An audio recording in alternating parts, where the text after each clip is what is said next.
Hello and welcome back for another chapter of Charlotte's Web. This chapter is called A Warm Wind. And so Wilbur came home to his beloved manure pile in the barn cellar. His was a strange homecoming. Around his neck he wore a medal of honor. In his mouth he held a sack of spider eggs. There is no place like home, Wilbur thought, as he placed Charlotte's 514 unborn children carefully in a safe corner. The barn smelled good. His friends, the sheep and the geese, were glad to see him back. The geese gave him a noisy welcome. "Congratulations," they cried. "Nice work." Mr. Zuckerman took the medal from Wilbur's neck and hung it on a nail over the pig pen where visitors could examine it. Wilbur himself could look at it whenever he wanted to. In the days that followed, he was very happy. He grew to a great size. He no longer worried about being killed, for he knew that Mr. Zuckerman would keep him as long as he lived. Wilbur often thought of Charlotte. A few strands of her old web still hung in the doorway. Every day, Wilbur would stand and look at the torn, empty web, and a lump would come to his throat. No one had ever had such a friend, so affectionate, so loyal, and so skillful. The autumn days grew shorter. Lurvy brought the squashes and pumpkins in from the garden and piled them on the barn floor, where they wouldn't get nipped on frosty nights. The maples and birches turned bright colors, and the wind shook them, and they dropped their leaves one by one to the ground. Under the wild apple trees in the pasture, the red little apples lay thick on the ground, and the sheep gnawed them, and the geese gnawed them, and foxes came in the night and sniffed them. One evening just before Christmas, snow began falling. It covered house and barn and fields and woods. Wilbur had never seen snow before. When morning came, he went out and plowed the drifts in the yard for the fun of it. Fern and Avery arrived, dragging a sled. They coasted down the lane and out onto the frozen pond in the pasture.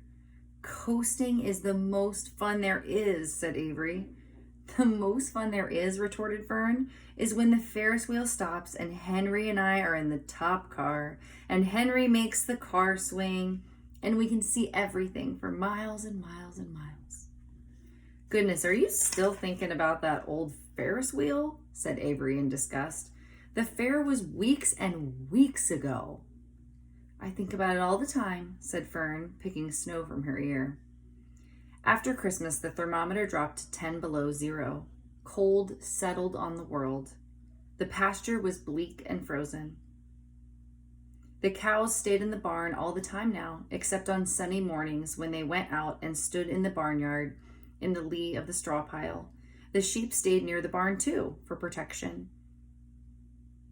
When they were thirsty, they ate snow. The geese hung around the barnyard the way boys hang around a store, and Mr. Zuckerman fed them corn and turnips to keep them cheerful. "Many, many, many thanks," they always said when they saw food coming. Templeton moved indoors when winter came. His ratty home under the pig trough was too chilly, so he fixed himself a cozy nest in the barn behind the grain bins. He lined it with bits of dirty newspapers and rags, and whenever he found a trinket or a keepsake, he carried it home and stored it there.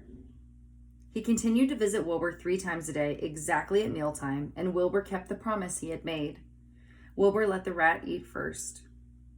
Then, when Templeton couldn't hold another mouthful, Wilbur would eat. As a result of overeating, Templeton grew bigger and fatter than any rat you ever saw. He was gigantic. He was as big as a young woodchuck. The old sheep spoke to him about his size one day. "You would live longer," said the old sheep, "if you ate less." "Who wants to live forever?" sneered the rat. "I am naturally a heavy eater, and I get untold satisfaction from the pleasures of the feast." He patted his stomach, grinned at the sheep, and crept upstairs to lie down. All winter, Wilbur watched over Charlotte's egg sack as though he were guarding his own children. There's a picture of the sheep lecturing Templeton. He had scooped out a special place in the manure for the sack next to the board fence. On very cold nights he lay so that his breath would warm it. For Wilbur, nothing in life was so important as this small round object. Nothing else mattered. Patiently, he awaited the end of winter and the coming of the little spiders. Life is always a rich and steady time when you are waiting for something to happen or to hatch. The winter ended at last. "I heard the frogs today," said the old sheep one evening. "Listen, you can hear them now." Wilbur stood still and cocked his ears. From the pond in shrill chorus came the voices of hundreds of little frogs. "Springtime," said the old sheep thoughtfully. Another spring. As she walked away, Wilbur saw a new lamb following her. It was only a few hours old. The snows melted and ran away. The streams and ditches bubbled and chattered with rushing water. A sparrow with a streaky breast arrived and sang. The light strengthened. The mornings came sooner. Almost every morning there was another new lamb in the sheepfold. The goose was sitting on 9 eggs. The sky seemed wider and a warm wind blew. The last remaining strands of Charlotte's old web floated away and vanished. One fine sunny morning after breakfast, Wilbur stood watching his precious sack. He wasn't thinking of anything much. As he stood there, he noticed something move. He stepped closer and stared. A tiny spider crawled from the sack. It was no bigger than a grain of sand, no bigger than a head of a pin. Its body was gray with a black stripe underneath. Its legs were gray and tan. It looked just like Charlotte. Wilbur trembled all over when he saw it. The little spider waved at him. Then Wilbur looked more closely. 2 more little spiders crawled out and waved. They climbed round and round on the sack, exploring their new world. Then 3 more little spiders, then 8, then 10. Charlotte's children were here at last. Wilbur's heart pounded. He began to squeal. Then he raced in circles, kicking manure into the air. Then he turned a backflip. Then he planted his front feet and came to a stop in front of Charlotte's children. "Hello there," he said. The first spider said hello, but its voice was so small, Wilbur couldn't hear it. "I am an old friend of your mother's," said Wilbur. "I'm glad to see you. Are you all right? Is everything all right?" The little spiders waved their forelegs at him. Wilbur could see by the way they acted that they were glad to see him. "Is there anything I can get you? Is there anything you need?" The young spiders just waved. For several days and several nights they crawled here and there, up and down, around and about, waving at Wilbur, trailing tiny drag lines behind them and exploring their home. There were dozens and dozens of them. How many are in a dozen? 12. So if there are dozens and dozens, how many do you think there are? Wilbur couldn't count them, but he knew that he had a great many new friends. They grew quite rapidly. Soon each was as big as a BB shot. They made tiny webs near the sack. Then came a quiet morning when Mr. Zuckerman opened a door on the north side. A warm draft of rising air blew softly through the barn cellar. The air smelled of the damp earth, of the spruce woods, of the sweet springtime. The baby spiders felt the warm updraft. One spider climbed to the top of the fence. Then it did something that came as a great surprise to Wilbur. The spider stood on its head, pointed its spinnerets in the air, and let loose a cloud of fine silk. The silk formed a balloon. As Wilbur watched, the spider let go of the fence and rose into the air. "Goodbye," it said as it sailed through the doorway. "Wait a minute," screamed Wilbur. "Where do you think you're going?" But the spider was already out of sight. Then another baby spider crawled to the top of the fence, stood on its head, made a balloon, and sailed away. Then another spider, then another. The air was soon filled with tiny balloons, each balloon carrying a spider. Wilbur was frantic. Charlotte's babies were disappearing at a great rate. "Come back, children," he cried. "Goodbye," they called. "Goodbye, goodbye." At last, one little spider took time enough to stop and talk to Wilbur before making its balloon. "We're leaving here on the warm updraft. This is our moment for setting forth." There's Wilbur and all the little spiders. "We are aeronauts, and we are going out into the world to make webs for ourselves." "But where?" asked Wilbur. "Wherever the wind takes us. High, low, near, far, east, west, north, south. We take to the breeze, we go as we please. Are all of you going? Asked Wilbur. You can't all go. I would be left alone with no friends. Your mother wouldn't want that to happen, I'm sure.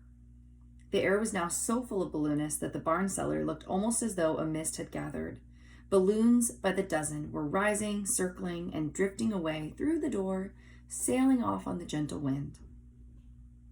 Cries of goodbye, goodbye, goodbye came weakly to Wilbur's ears. He couldn't bear to watch any more. In sorrow, he sank to the ground and closed his eyes. This seemed like the end of the world, to be deserted by Charlotte's children. Wilbur cried himself to sleep. When he woke, it was late afternoon. He looked at the egg sack. It was empty. He looked into the air. The balloonists were gone. Then he walked drearily to the doorway where Charlotte's web used to be. He was standing there thinking of her when he heard a small voice. Salutations, it said. I'm up here. So am I, said another tiny voice. So am I, said a third voice. 3 of us are staying. We like this place and we like you. Wilbur looked up. At the top of the doorway, 3 small webs were being constructed. On each web, working busily, was one of Charlotte's daughters. Can I take this to mean, asked Wilbur, that you have definitely decided to live here in the barn cellar? And that I am going to have 3 friends? You can indeed, said the spiders. What are your names, please? Asked Wilbur, trembling with joy. Can you see the webs?